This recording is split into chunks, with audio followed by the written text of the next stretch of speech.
President Obama lashing out at accusations that his administration downplayed the role of terrorism in the U.S. consulate attack in Benghazi that killed 4 Americans, including U.S. Ambassador Chris Stevens. The president calling the revived controversy a partisan sideshow and dismissed claims that his administration tried to mislead the public by editing early talking points. Well, the former Vice President Dick Cheney not buying it. Take a listen.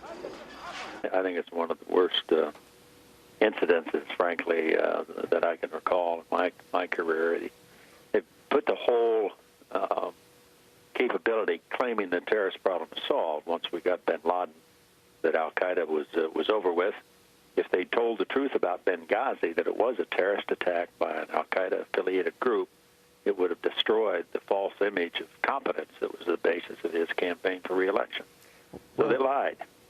They claimed it was because of a demonstration video, so they wouldn't have to admit that it was really all about their incompetence. That the State Department and the White House NSC ignored repeated warnings from the CIA about the threat. They ignored messages from their own people on the ground that they needed more security. Indeed, they reduced what was already there. And the administration either had no forces ready to respond to an attack, which should have been anticipated on the anniversary of 9/11, or they refused to deploy them when our people asked for help.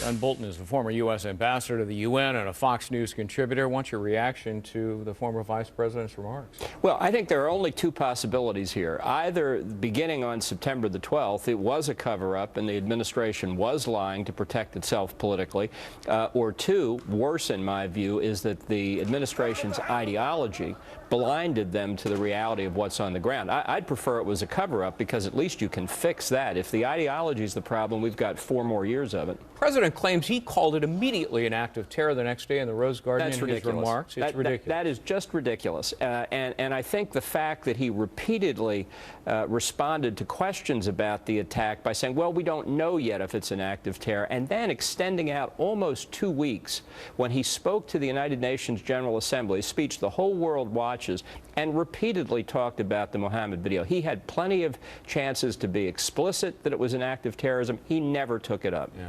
In fact, I looked it up. He blamed it on an angry mob inspired by a video on YouTube on September 12th, the 18th, the 20th, the 24th, and the 25th. That's a full 14 days, 2 weeks. So did his argument yesterday simply defy the record and common sense? Well, this gets closer to me to an outright lie. Look, a lie is when you say something you know is not true. It's not when you just say something you're not aware of that turns out to be not true. Given all of these statements in the weeks after the September the 11th attack, if he wasn't briefed on what he and other administration officials had said, then he's surrounded by incompetence at the White House. And if he was briefed, it was a lie. He made another astonishing claim. Astonishing, I say, only because it was so easily disproved. When he said, well, I sent Matthew Olson, director of National Counterterrorism Center, up to Capitol Hill on September 19th to tell them this was an act of terror. That's not true, is it? Well, this is probably the most flatly untrue statement that he made yesterday. Olson was called up, I think, for a previously scheduled hearing, and not in his prepared testimony, but in response to a question. He said, yes, it was an act of terrorism. And that caused a media sensation because he was the first administration official, and he's a career person, but he was the first administration official to say straight out, yes, it was terrorism. And then there's this. Take a listen to President Obama yesterday. Suddenly, 3 days ago, this gets spun up as if there's something new to the story. There's no there.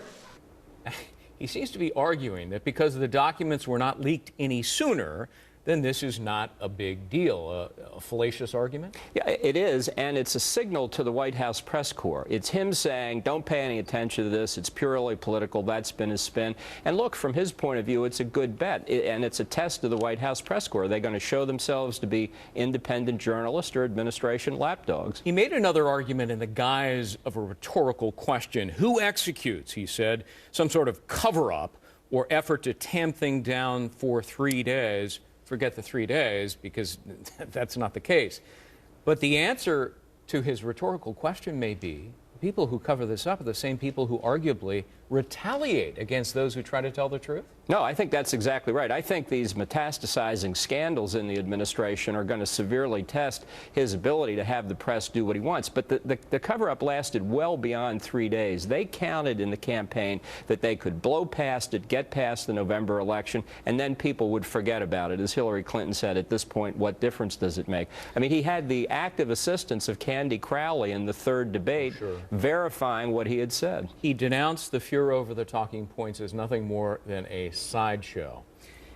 Is covering up or omitting the truth of what happened and peddling some bogus claim about a videotape, is that a sideshow or arguably a shameful act of political and partisan manipulation? I think the president has a hard time being confronted with disagreement, and I think his arrogance really showed through in that press conference yesterday. The truth is out there. I think it's very plain. I think the question is whether the media will continue to avoid investigating what happened and whether Congress can be stonewalled on what are obviously going to be continuing and very detailed investigations. Ambassador John Bolton, as always, good to see you. Thank you. Thank you.